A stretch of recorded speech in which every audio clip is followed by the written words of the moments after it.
Katta maqsadlar kichik qadamlar bilan boshlanadi. Musobaqalar orqali kimdir o'zining birinchi g'alabasini qo'lga kiritgan bo'lsa, yana kimdir yangi tajriba orttirmoqda. Muhimi, yutqazayotgan o'quvchi yo'q, chunki ishtirokning o'zi g'oliblikdir. Azizbek, tayyormisiz? Abshukur, tayyormisiz?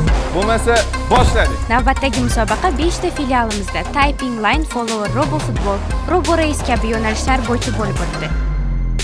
Umumiy 30 dan ortiq g'oliblarga sertifikat va sovg'alar topshirildi. G'oliblarni tabriklaymiz va barcha o'quvchilarimizga keyingi musobaqalarda omad tilab qolamiz. Yetib keldi.